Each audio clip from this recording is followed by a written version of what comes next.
Okay, let's unpack this. We're diving deep into a stack of sources all about selecting and understanding dogs. Think of this as your guide, sort of, for navigating the journey to canine companionship, tailored just for you based on the material you've provided. Yeah, there's a lot here.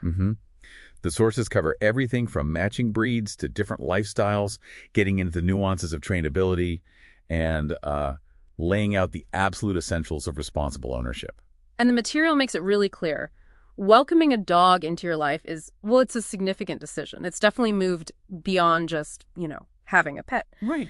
Dogs are increasingly viewed as, full-fledged family members. They offer companionship, emotional support, sometimes even taking on roles traditionally held by humans. It's true. You see them everywhere now. Family photos, holiday celebrations. It really shows how integrated they are into our lives.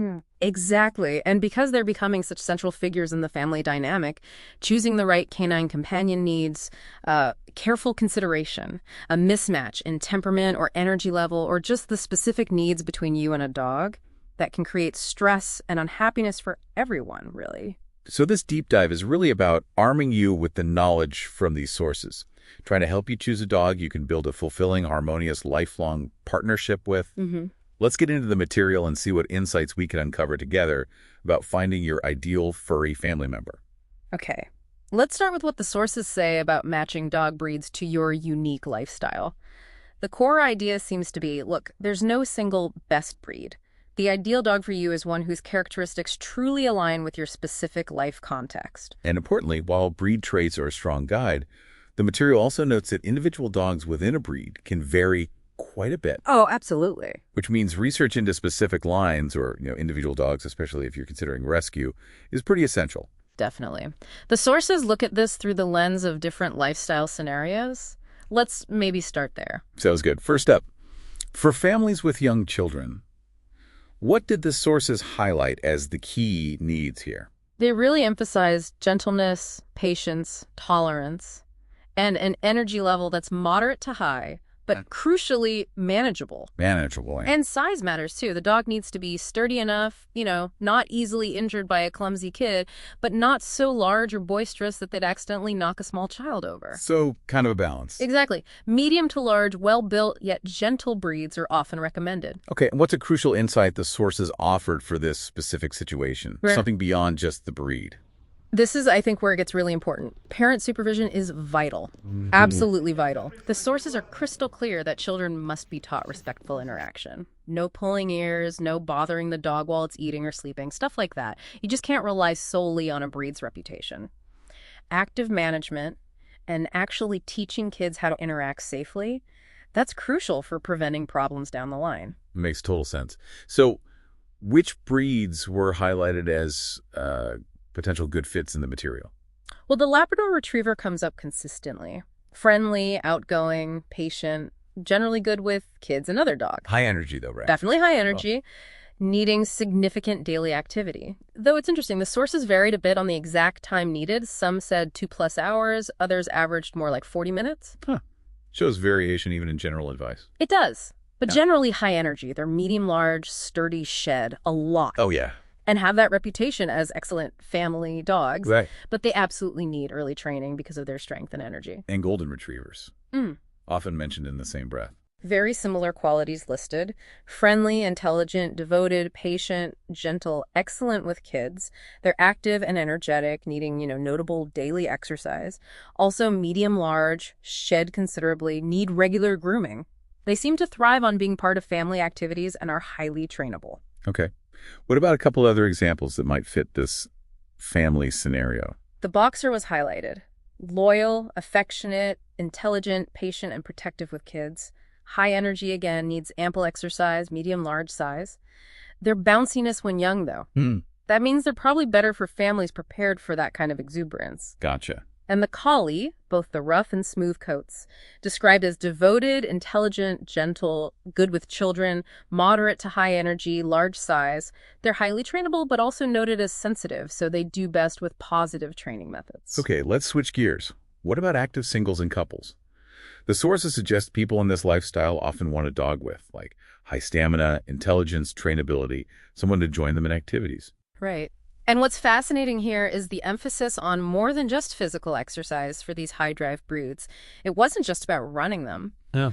The sources really stressed that significant mental stimulation is equally crucial. Physical tiredness alone just isn't enough to keep these dogs content. A lack of mental engagement is apparently a major cause of behavioral issues, destructiveness, anxiety, things like that. That really changes the picture, doesn't it? It's not just about hitting the dog park. It's about challenging their minds, engaging them. Exactly. Another crucial point the sources raised, breeds described as eager to please, but with that high drive. It means the owners have to be highly attuned to the dog's condition. How so? Well, even if the dog wants to keep going chasing the ball forever, the owner is responsible for watching for signs of fatigue and actually enforcing rest. You have to prevent overexertion. Ah, okay. So the owner needs to be the sensible one, which breeds kind of exemplify this dynamic. The Border Collie is the classic example mentioned. Extremely hardworking, boundless energy, exceptionally intelligent, and intensely eager to please. They really need a job, you know?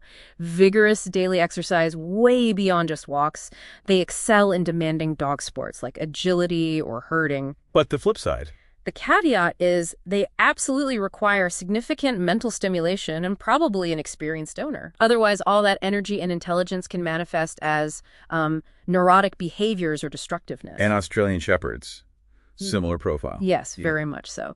Described as lean, tough, highly intelligent, protective, strong herding instinct, also very high energy. Need a great deal of daily exercise and mental challenge. They're athletic, excel in activities. But again, like the Border Collie, they thrive with active owners and consistent engagement. Without it, they can become territorial or, again, destructive. Any others mentioned that fit this sort of high-energy partnership model? The German short-haired pointer, the GSP, was noted. Friendly, smart, eager to please, with really high energy that thrives on vigorous exercise, running, swimming, outdoor stuff. Plus, their short coat is easy to care for, which makes them a potentially great lower grooming match for active, outdoorsy owners. Okay, let's shift again to a different pace of life. For seniors and retirees, what are the key needs the sources identified here? Well, here they looked for dogs with lower to moderate energy levels, a manageable size, definitely an affectionate and calm temperament, and grooming needs that weren't overly demanding. The primary role for dogs in this scenario is often pure companionship and emotional support. The sources brought up some practical concerns too, didn't they? Beyond just temperament. Oh, absolutely. Managing grooming and potential healthcare costs are significant factors, especially, for folks on fixed incomes. A breed that needs frequent professional grooming, even if it's low energy, might not be the best fit because of the ongoing expense and effort. Assessing your physical ability for grooming and your financial capacity for unexpected vet bills, including any known breed-specific ailments, that's crucial. And what about noise? That came up too. Yes, the potential for barking was highlighted. While, a moderate alert bark can be a helpful security feature, excessive or nuisance barking, that can be a major source of stress, especially if you have close neighbors or live in a community with noise rules. The sources suggested asking about a breed's vocal tendencies and their trainability to manage barking. Good point. So which breeds are typically recommended for this kind of companionship? The Cavalier King Charles Spaniel is frequently cited as, an ideal companion. Highly affectionate, gentle, adaptable, easygoing. They have moderate exercise needs that adapt well to a slower pace. They're small, and their grooming is generally manageable. Good therapy dogs, too, suitable for apartments. Shih Tzus were also mentioned, I think. Yes. Playful, affectionate, outgoing, adaptable, happy to be lap dogs. They have pretty low energy needs, content with routine exercise or indoor play. Small size. But the key consideration here, and it's a big one, is their high-maintenance grooming, daily brushing, regular professional trips. It's a lot, unless their coat is kept clipped short, which still needs upkeep. And personality-wise? Can be a bit stubborn in training, according to the sources. Okay. What about a couple of smaller, active, but still manageable options? The Bichon Frise was described as sweet, joyful, friendly. They have moderate energy, often seen in these sudden births, the Bichon blitzes. Right, I've heard of those. They're small and considered hypoallergenic, but, like the Shih Tzu, require high-maintenance grooming, regular professional grooming plus daily combing. Despite the grooming work, their cheerful nature makes them good companions. And poodles. Miniature, or toy poodles, specifically. Highly intelligent, eager to please, loyal, adaptable. They are active, yes, but their exercise needs are generally manageable for the smaller sizes. also considered hypoallergenic, but again require significant professional grooming. Big commitment there. Okay, next up, for apartment dwellers. Space is obviously a constraint, but what were the primary considerations from the sources? They emphasize manageable energy needs, sure, but ones that can be met with dedicated outdoor time. And a low barking level that was highlighted as absolutely crucial for keeping the peace with neighbors, plus an adaptable nature. And the material made a point about barking sometimes being more important than size in this context. Yes, that's a critical insight. The sources note that vocal tendencies and proneness to separation anxiety are often more impactful on your life in an apartment than the dog's physical size. An incessantly barking small dog is going to cause far more stress and neighbor conflict than a maybe slightly larger but quieter dog. That makes sense. And even if the apartment is small, the exercise needs don't just vanish. Exactly. Exercise needs must be met through dedicated walks, park visits, and crucially, indoor enrichment too. A small space doesn't mean less activity is needed overall. High-energy breeds, even small ones, without adequate physical and mental outlets, they will become frustrated and destructive in an apartment setting. Mental stimulation becomes even more vital in confined spaces. So which breeds tend to do well in apartments, according to the sources? The French Bulldog was highlighted quite a bit. Even disposition, playful, alert, adaptable, affectionate. Generally low energy needs satisfied with daily walks. Small size, minimal grooming, excellent apartment companions overall. The main caveats mentioned were their proneness to health issues related to their flat faces. Were there any surprising mentions? Breeds you might not immediately think of for apartments. Yes, actually. The Greyhound, you think speed, right. But the sources describe them as gentle, sweet-tempered, and surprisingly low energy indoors. Real couch potatoes, apparently. They need short bursts of intense exercise, like running in a safe, fenced area, but are typically calm inside. That makes them potentially excellent apartment dogs if those exercise bursts are met. Large size, but very low grooming needs. Interesting trade-off. What about a smaller, maybe slightly more energetic option that could still work? The Bichon Frise came up again. Adaptable to apartment living because of their size and those moderate energy bursts, provided the owner is committed to meeting their significant grooming needs. Okay, last lifestyle category. For first-time dog owners, what kind of dog makes for a good entry point into ownership based on the material? The sources looked for dogs that are forgiving of novice mistakes, eager to please, stable, friendly temperament, and manageable grooming and energy needs. The goal seems to be setting up a positive initial experience to build confidence. That forgiving trait sounds really important. It is. The sources highlighted that a forgiving nature is valuable, meaning the dog doesn't become overly anxious or shut down if there are inconsistencies in training or handling, which can happen when you're learning. Resilience and a positive outlook in the dog seem to help a lot when the owner is still finding their feet. But the responsibility ultimately rests on the owner. Right. It's not just about picking an easy breed. This is perhaps the most crucial point for first-time owners from the sources. Absolutely. Success depends just as much, if not more, on the owner's commitment to self-education and consistency as it does on the dog's inherent easiness. Makes sense. No dog trains itself. They all need consistent socialization, training, and their daily needs met. A proactive, prepared owner is the most significant factor in having a positive first experience. The best dog for a first-timer is really one whose owner is truly prepared for the commitment involved. Couldn't agree more. So assuming that prepared owner, which breeds were suggested as potentially good starting points? Well, the Labrador Retriever popped up again, mostly due to their high trainability, even temperament, and friendly nature. The main consideration mentioned is their high energy requires real commitment from the owner. Okay. The Poodle, any size really, was another frequent recommendation. Exceptional smart, eager to please, they excel in obedience, very responsive. But the grooming. But the grooming, yes.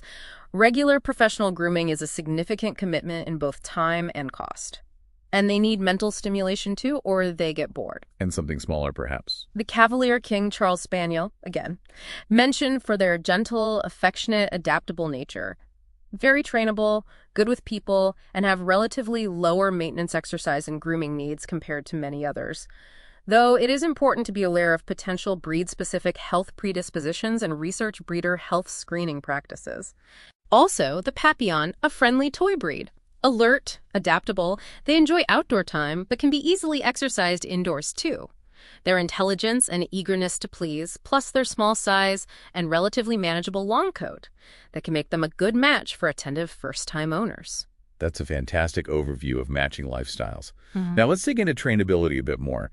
The sources went beyond just basic obedience, didn't they? Yes, definitely.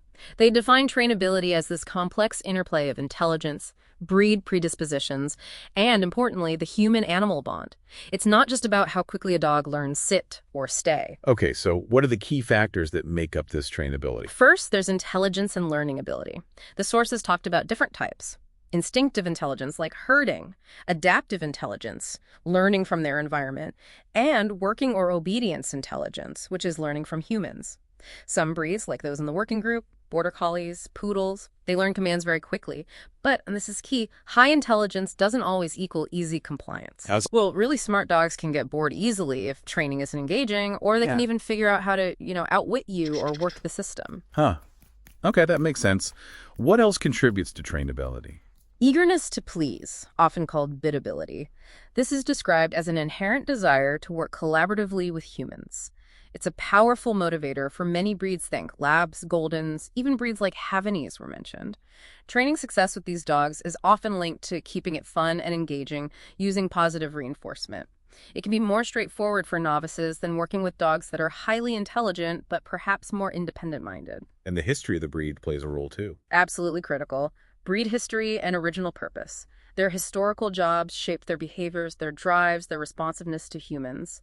Herding and working dogs were often bred for close cooperation, needing to take direction, whereas some more ancient breeds might be naturally more independent. Understanding this background helps you anticipate their energy levels, drives like prey drive or herding instinct, and how they might respond to different training methods.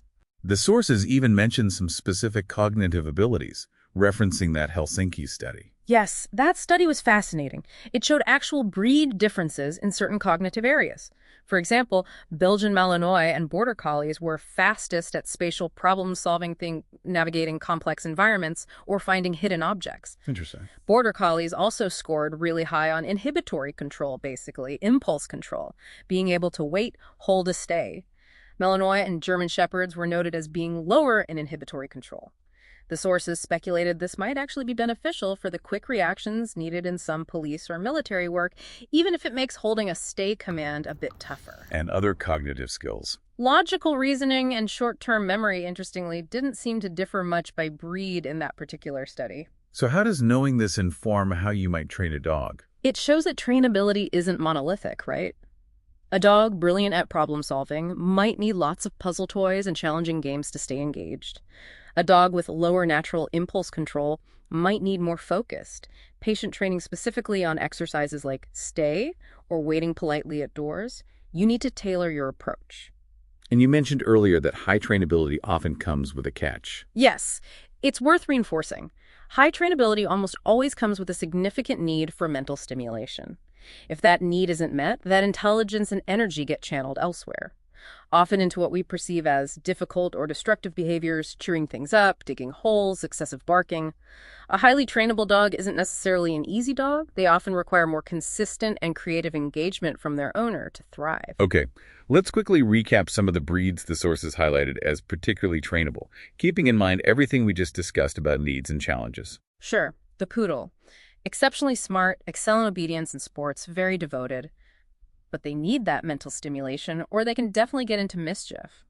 German Shepherd dog, renowned for responsiveness and intelligence, learn quickly, great for service work, protection roles, but need thorough early socialization and consistent training to prevent overprotectiveness or destructiveness. And the Border Collie. The reputation is well-deserved. Uncanny understanding, learn incredibly fast, dominate dog sports like agility. But their intense drive absolutely needs an outlet, a job. Otherwise, you can see issues like neurotic behaviors or inappropriate nipping or herding. Labrador and Golden Retrievers, their strong desire to please combined with intelligence makes them highly trainable for many roles, from assistance dogs to family companions, but both can become destructive if left bored or underexercised. Any others? Australian Shepherd. High intelligence, high energy, bred for herding, excel in agility, obedience, but also prone to destructive behaviors or nipping herding people if their needs aren't met. Shetland Sheepdog, or Sheltie. Intelligent, eager to please, excel in agility and obedience. Can be prone to excessive barking, though, and sometimes shyness if not well socialized.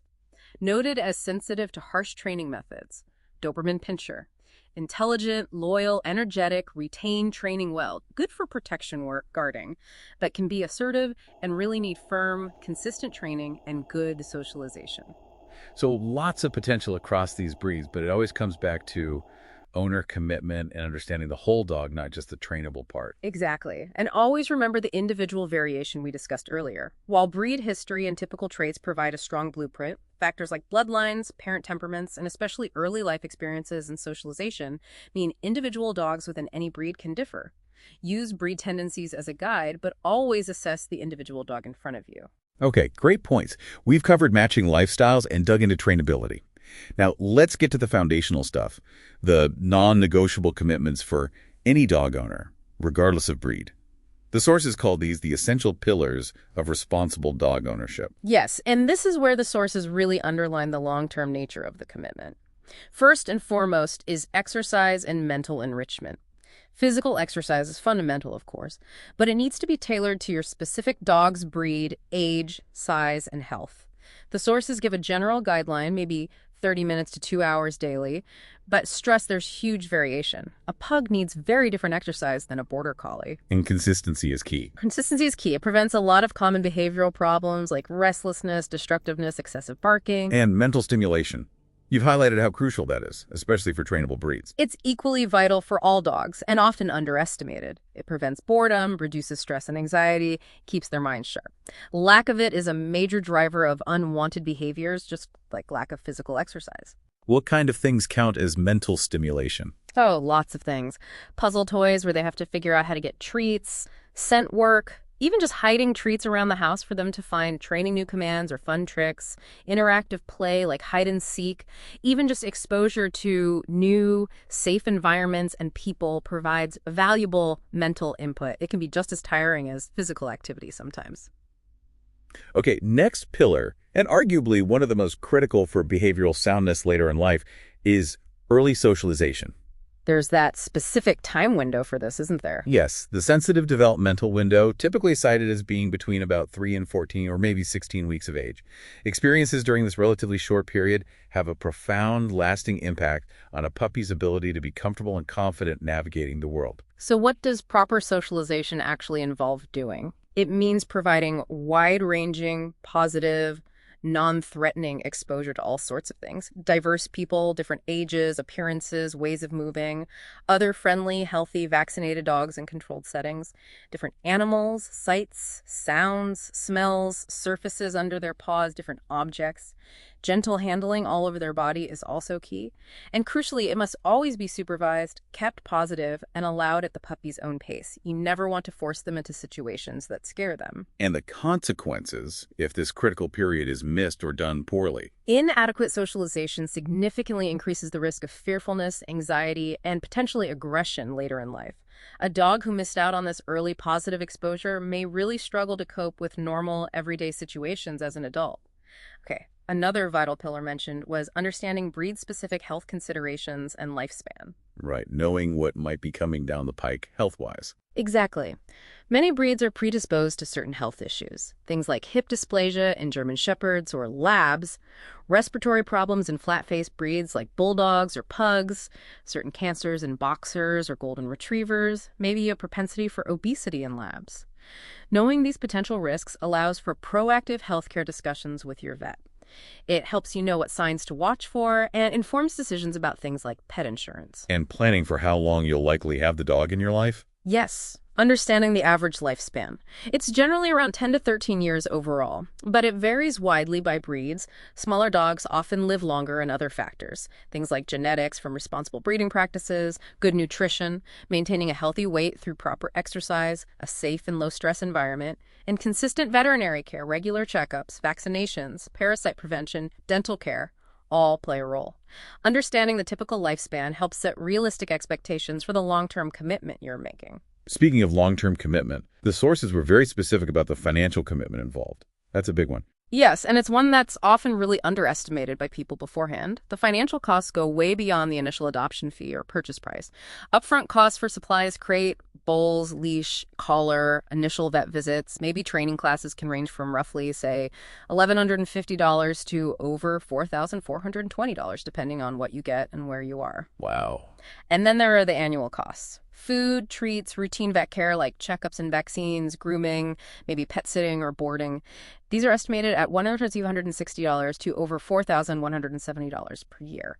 And these costs are generally higher for puppies and senior dogs, and they often scale with the dog size. Bigger dogs eat more, need larger doses of medication, etc. And that doesn't even include emergencies. Exactly. This is crucial.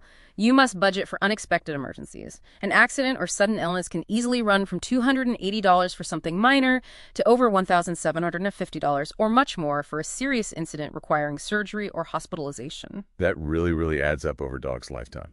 It absolutely does. The sources estimated the total lifetime cost of owning a dog could range from around $16,440 for a small dog to potentially over $52,075 for a large one, possibly even more depending on health issues. So a realistic assessment of these costs and planning for them, maybe through pet insurance or a dedicated savings fund, is a cornerstone of responsible ownership. You have to be prepared. All of this really underscores that next pillar, the commitment of a lifetime. It involves significant investment of your time, finances, and emotions. The time commitment alone is huge. It's substantial every single day. Feeding, walks, training sessions, grooming, playtime, vet visits, and just being present for companionship. This commitment changes as the dog ages, but it remains significant throughout their entire life. And the emotional side. That's the deep bond you form, the joy and companionship they bring. But it also comes with the responsibility for another living being's happiness, security, and overall well-being. It's a big emotional weight, in a good way mostly, but it's there. Finally, a key part of responsible ownership right from the start is finding your companion through responsible sources. Where you get your dog from significantly impacts their potential health and temperament, and it also supports ethical practices versus unethical ones. Okay, so what should someone look for if they're considering a breeder? What makes a breeder responsible? Responsible breeders are described as being truly dedicated to the welfare and improvement of their specific breed. The sources highlighted key principles to look for. They should have thorough knowledge of the breed. They should conduct comprehensive health testing on their breeding dogs, things like OFA certifications for hips and elbows, eye exams by veterinary ophthalmologists, cardiac evaluations, and genetic DNA tests to screen for known inherited diseases in their breed. So health is paramount. Health and temperament. They should be selectively breeding for both. They should also provide proper early socialization for the puppies during that critical first 8 to 12 weeks they have them. And importantly, they should offer a lifetime commitment, providing ongoing support and advice to buyers, and being willing to take the dog back at any point in its life if the owner's circumstances change and they can no longer keep it. And what should people avoid? The sources strongly advise avoiding unethical breeders. Those who skip crucial health testing, seem to be overbreeding dogs, keep dogs in poor or crowded conditions, sell puppies through pet stores or online without meeting buyers, or generally lack transparency about their practices. Choosing a responsible breeder increases your likelihood of getting a healthy, behaviorally sound puppy and supports ethical treatment of animals. Reputable rescue organizations and shelters are another great option mentioned.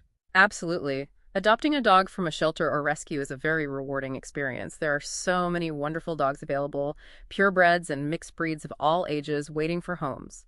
A benefit here is that the staff and foster caregivers often have really valuable insights into a dog's individual temperament, personality, and needs because they've spent time getting to know them. The AKC Rescue Network was also mentioned as a resource specifically for finding purebred rescues. I've heard of temperament testing being done sometimes. What exactly is that? Yeah, some shelters and breeders use formal temperament tests like the ATTS, American Temperament Test Society Evaluation, or the Volhard Puppy Aptitude Test were mentioned. These tests try to get a snapshot of how a dog reacts to different stimuli like encountering strangers, hearing loud or unusual sounds, or being handled in various ways. They help assess things like fearfulness, potential aggression, confidence levels, sociability. It's basically a tool that can help match dogs to suitable homes or even working roles. Is it a guarantee of future behavior? No, and that's the caveat the sources mention. It's just one snapshot in time under specific conditions. A dog's future behavior is also profoundly shaped by their ongoing environment, the training they receive, and the relationship they have with their owner. It's helpful information, but not a definitive prediction. And finally, the sources noted being aware of something called breed-specific legislation, or BSL. Yes, it's important for potential owners to be aware that certain breeds or dogs that simply look like certain breeds, often pit bull types, Rottweilers, German Shepherds, Dobermans, may be subject to laws in their city, county, or even country. These laws can range from specific restrictions like muzzling requirements to outright bans on owning the breed. What's the general take on BSL from animal welfare groups? The sources mentioned that major veterinary and animal welfare organizations like the American Veterinary Medical Association, AVMA, and the Humane Society of the United States, HSUS, generally oppose BSL. They argue it's often ineffective at improving public safety, it diverts resources for more effective dog bite prevention strategies, like promoting responsible ownership for all dogs, and it's often based on myths and appearance rather than the actual behavior of individual dogs. But regardless of the debate, it's something responsible owners need to be aware of, as it can significantly impact them and their dog depending on where they live. Wow. Okay, that covers a huge amount of ground, from the initial selection criteria based on lifestyle to the complexities of trainability, right through to the lifelong commitments of responsible ownership. It really reinforces that selecting a canine companion is, well, it's a truly significant decision. It's filled with both excitement and anticipation, but also profound responsibility. And we've seen how finding the best dog isn't about some universal ideal, but really about finding that personal match. A match based on your realistic capacity to meet their specific needs, and finding a companion whose presence genuinely enriches your life, whether that's a patient family dog, an energetic active partner, a calm companion for quiet times, an adaptable apartment friend, or a forgiving guide for a first-time owner. And how understanding trainability involves looking beyond just quick learning. It's about intelligence, yes, but also that willingness to work with you, ability, and honoring their breed's inherent history and drives. And crucially, recognizing that a highly trainable dog often needs more engagement from you, not less, to be truly fulfilled. And underpinning absolutely all of it are those essential pillars of responsible ownership: consistent physical exercise and mental enrichment, that crucial early socialization window, proactive health care and being realistic about the costs involved, the huge time, financial and emotional commitment over maybe 10, 15 years or more, and making an ethical, informed choice about where you find your companion in the first place. The sources even include some helpful checklists, which sound like valuable tools for prospective owners to really walk through these considerations methodically. Definitely. It's clear that it's a dynamic process. Once the dog comes home, it's all about mutual learning and adaptation. And while that initial choice based on research and suitability is critical, sometimes there is also that intangible connection, that click, especially maybe in adoption scenarios. That plays a vital role too. But ultimately, it's the continuous journey of learning about your dog, patience, providing consistent guidance, and adapting to their needs as they grow and change. That's what truly sustains the relationship over a lifetime. So here's a final thought to mull over, building on all this. Given how much individual variation can exist within any given breed, and how profoundly environment, training, and especially the owner's commitment and consistency shape a dog's behavior and well-being throughout their life, does breed suitability serve primarily as sort of a starting guideline, maybe giving you a heads up on potential needs and tendencies? Or is the human half of the partnership the owner's preparation, dedication, and willingness to learn and adapt the truly decisive factor in creating what we call a good dog?